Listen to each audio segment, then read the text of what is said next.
warahmatullahi wabarakatuh. Halo teman-teman, perkenalkan saya Hasina Izzatinida dan saya Ifatul Fitroh. Hari ini kita akan membahas topik yang sangat menarik, yaitu tentang memahami menstruasi dalam perspektif sains dan Islam. Betul sekali, menstruasi bukanlah topik yang sering dibahas di ruang publik. Namun ada banyak informasi yang bisa kita dapatkan dari perspektif sains dan Islam. Jadi apa nih yang membuat kita tertarik untuk membahasnya hari ini? Nah, pertama-tama, menstruasi adalah bagian alami dari siklus hidup perempuan. Namun banyak dari kita mungkin tidak sepenuhnya memahami bagaimana hal ini bekerja dari segi sains, seperti proses hormon dan perubahan fisik yang terjadi pada tubuh. Ya, benar sekali. Sementara itu, dari perspektif Islam, menstruasi juga memiliki aspek spiritual dan hukum tertentu yang penting untuk kita pahami. Ada aturan dan tuntunan dalam agama kita terkait dengan ibadah puasa dan sholat dan hal-hal yang lain terkait dengan menstruasi. Jadi, melalui dialog ini kita ingin mencoba menggabungkan kedua perspektif tersebut. Kita akan membahasnya dengan pendekatan ilmiah sekaligus menyelami nilai-nilai dan ajaran Islam terkait menstruasi. Mudah-mudahan ini bisa menjadi sumber informasi yang bermanfaat bagi kita semua. Nah, pastinya mari kita mulai dengan membahas beberapa konsep dasar dari sisi sains. Untuk hal ini, mungkin Mbak Hasina dapat memberikan penjelasannya terkait bagaimana sih sains memahami menstruasi dan bagaimana siklus menstruasi ini dijelaskan secara ilmiah. Nah, jadi menurut sains, menstruasi itu adalah pendarahan periodik dari rahim akibat meluruhnya lapisan endometrium uterus karena tidak terjadi pembuahan sel telur oleh sperma. Dalam siklus menstruasi terjadi proses fisiologis kompleks yang melibatkan perubahan hormonal dalam tubuh wanita. Di sini ada beberapa fase yang terjadi. Yang pertama yaitu ada fase polifase, fase sekretori, dan fase menstruasi. Nah, dalam siklus menstruasi kan melibatkan perubahan hormonal. Hormon apa saja yang terlibat dan bagaimana hormon tersebut berperan dalam setiap fase yang terjadi? Nah, jadi peran hormon seperti estrogen dan progesteron sangat penting dalam mengatur siklus menstruasi pada wanita. Pada fase polifase terjadi peningkatan kadar hormon estrogen untuk mempersiapkan rahim dengan menstimulasi pertumbuhan lapisan dinding rahim atau endometrium. Kemudian permukaan endometrium kembali normal dan mulai menebal. Kemudian pada fase sekretori hormon progesteron meningkat. Progesteron ini membantu mempertahankan dan mempersiapkan endometrium untuk kemungkinan kehamilan. Jika tidak ada kehamilan, tingkat progesteron turun dan ini menyebabkan pengelupasan lapisan dinding rahim yang merupakan menstruasi. Pada fase menstruasi, endometrium terlepas dari dinding uterus dengan disertai pendarahan. Pada awal fase menstruasi, kadar estrogen, progesteron, LH atau luteinizing hormon menurun atau pada kadar terendahnya. Sedangkan kadar hormon FSH atau follicle stimulating hormone baru mulai meningkat untuk merangsang perkembangan folikel ovarium pada awal siklus menstruasi. Begitu Mbak Iva. Kalau dari perspektif Islam bagaimana? Mungkin Mbak Iva dapat menjelaskan bagaimana memandang menstruasi dalam Islam. Dalam Islam, menstruasi atau biasa disebut dengan haid adalah darah yang keluar dari vaginnya perempuan. Tidak dikarenakan sakit dan tidak juga dikarenakan melahirkan. Menstruasi dianggap sebagai suatu keadaan yang alami, bukan sesuatu yang kotor atau buruk. Namun, ada beberapa larangan dalam menjalankan ibadah tertentu seperti sholat dan puasa.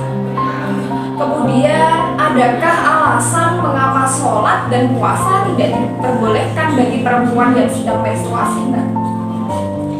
Dalam hal ini, Islam telah memberikan keringanan kepada perempuan selama menstruasi dengan tidak membebani mereka untuk menjalankan ibadah tertentu yang mungkin sulit dilakukan dalam kondisi tersebut. Apabila perempuan yang sedang menstruasi mengerjakan sholat, maka dikhawatirkan dapat mengganggu kesehatan dirinya, yaitu adanya potensi terdorongnya darah ke rahim dengan jumlah yang besar, sehingga akan kehilangan banyak darah bersamaan dengan darah menstruasi. Sedangkan alasan mengapa wanita yang sedang menstruasi dilarang berpuasa, yaitu karena darah yang keluar ketika ketika menstruasi dapat melemahkan fisik. Begitu pula dengan puasa, karena kita tidak makan dan tidak minum, maka hal tersebut dapat melemahkan fisik kita. Maka jika perempuan yang sedang menstruasi diwajibkan berpuasa, maka perempuan tersebut akan diberatkan dengan dua perkara. Yang pertama yaitu melemahkannya karena keluarnya darah ketika menstruasi dan karena tidak makan dan tidak minum. Oh begitu. Lalu apakah ada kewajiban untuk mengqadha keduanya jika menstruasi telah berakhir? Ketika telah selesai menstruasi, maka kita harus bersuci terlebih dahulu. Kemudian setelah itu kita tidak diwajibkan untuk mengqadha sholat, namun diwajibkan untuk mengqadha puasa. Nah, antara puasa dan sholat ini dibedakan dalam hal mengqadha, karena puasa tidak diwajibkan setiap hari, yaitu hanya pada bulan Ramadan saja. Sehingga jika perempuan mengqadha sholat, maka tidak akan memberatkan bagi dirinya. Sedangkan sholat adalah ibadah yang diwajibkan setiap hari, maka sholat tidak diwajibkan untuk mengqadha agar tidak memberatkan bagi perempuan. Sebagaimana hadis yang telah diriwayatkan, yaitu ma balul haidi taqdis soma wala taqdis sholata faqalat aharuriyatu anti qultu lastu biharuriyati walakinni as'alu qalat kana yusibuna dalika fatuk maru biqada'is sholati wala nu'maru biqada'is sholah. Nah, pada hadis tersebut yang mana intinya kita itu diwajibkan untuk mengqadha puasa, namun tidak diwajibkan untuk mengqadha sholat. Hadis riwayat Muslim. Jika tidak diwajibkan mengqadha sholat, mengapa perempuan yang menstruasinya terjadi di tengah waktu sholat tetap harus mengqadha sholatnya? Jadi, dalam kasus perempuan menstruasi, kalau awal haid terjadi setelah masuk waktu sholat tetapi tidak memungkinkan untuk melaksanakannya karena waktunya tidak cukup, misal darah tersebut keluar saat azan atau setelah azan, tetapi waktu tersebut tidak cukup untuk melakukan wudhu dan melaksanakan sholat, maka tidak perlu mengqadha sholatnya. Beda kasusnya kalau awal menstruasinya itu terjadi di tengah waktu sholat, misal waktu zuhur itu kan jam 12 sampai jam 3 kurang lebihnya. Nah, jika keluar darah itu pada jam 1 dan dia belum melaksanakan sholat, maka dia wajib mengqadha sholat, karena dari rentang waktu azan sampai jam 1 itu termasuk waktu yang memungkinkan untuk sholat, tetapi dia tidak segera melaksanakan sholat. Oh begitu ya. Penting sekali ya untuk kita paham tentang ini. Lalu adakah amaliyah ibadah yang masih bisa dilakukan seorang perempuan ketika ia sedang menstruasi? Walaupun ketika menstruasi seolah menjadi halangan bagi perempuan dalam beribadah, namun banyak amaliyah ibadah yang masih bisa dilakukan seperti berzikir, berdoa, bersolawat, dan bersedekah. Zikir, berdoa, dan bersolawat adalah suatu ibadah yang dapat dilaksanakan oleh siapapun dan kapanpun. Di sisi lain, bersedekah itu tidak dilarang. Bahkan perempuan itu tetap diwajibkan untuk berzakat, walaupun perempuan tersebut sedang menstruasi, karena hal tersebut tidak memberatkan bagi fisik perempuan. Dalam sebuah hadis Rasulullah SAW bersabda, "Wahai kaum wanita, bersedekah kamu dan perbanyaklah istighfar, karena aku melihat kaum wanitalah yang paling banyak menjadi penghuni neraka." Hadis riwayat Muslim. Waduh, maka dari itu walaupun kita sedang menstruasi, kita itu tidak boleh males-malesan. Masih banyak cara untuk mendapatkan pahala, yaitu dengan bersolawat, berzikir, berdoa, dan bersedekah. Ya, betul sekali. Oh iya, ketika menstruasi terkadang kita itu merasa lebih sensitif, mood sering berubah-ubah, gampang marah, sedih, gak fokus, bingung, pusing, nyeri perut, dan lain sebagainya.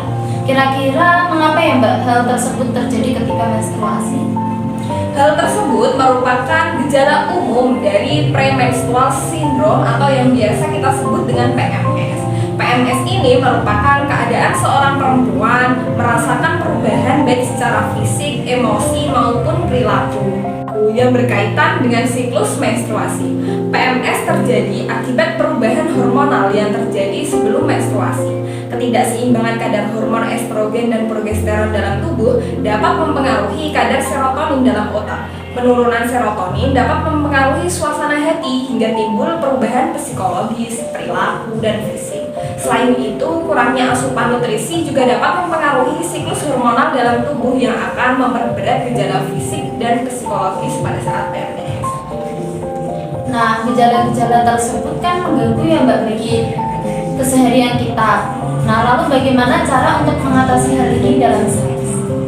Ada beberapa pengelolaan diri untuk menjaga suasana hati atau mood saat kita sedang menstruasi.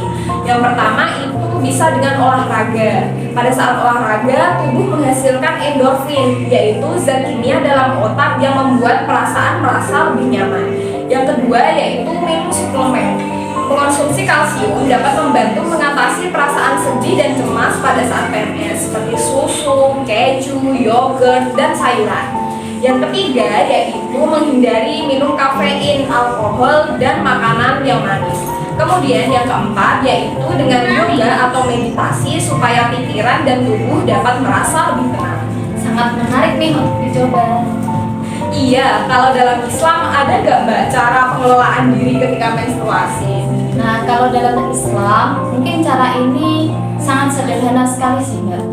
Untuk mengelola rasa nyeri dan gelisah yaitu dengan membaca bacaan-bacaan sholawat agar lebih tenang. Kemudian kita dapat berdoa kepada Allah dan berzikir juga dapat membantu mengatasi rasa nyeri dan perubahan mood. Dengan mendekatkan diri kepada Allah bisa memberikan ketenangan dan kekuatan batin.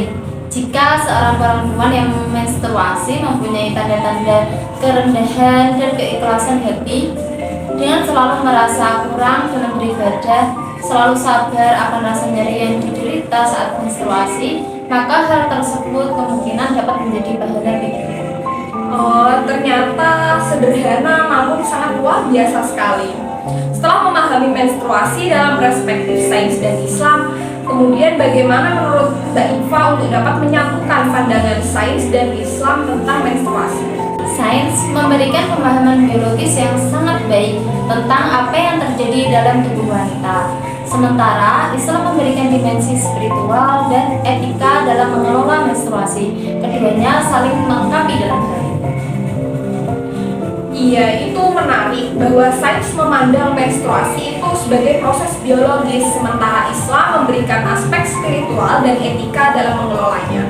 Lalu bagaimana pandangan Mbak Iva tentang keseimbangan ini? Menurutku, keseimbangan ini mengajarkan kita untuk menghormati dan memahami tubuh kita dari segi biologis sambil memelihara nilai-nilai spiritual dan etika Islam. Hal ini mencerminkan kebijaksanaan dan rahmat Allah yang menciptakan kita dengan sempurna. Siklus menstruasi pun menjadi bagian dalam kehidupan yang harus dijalani dengan kesabaran dan pengertian. Setuju sekali Mbak Iva. Kombinasi pemahaman sains dan ajaran Islam memberikan wawasan yang kaya dan seimbang tentang menstruasi. Semoga kita dapat menjalani hidup dengan penuh kebijaksanaan dan rasa syukur atas ciptaan Allah. Alhamdulillah, terima kasih banyak teman-teman yang telah menyimak obrolan kita hari ini tentang memahami menstruasi dari perspektif sains dan Islam.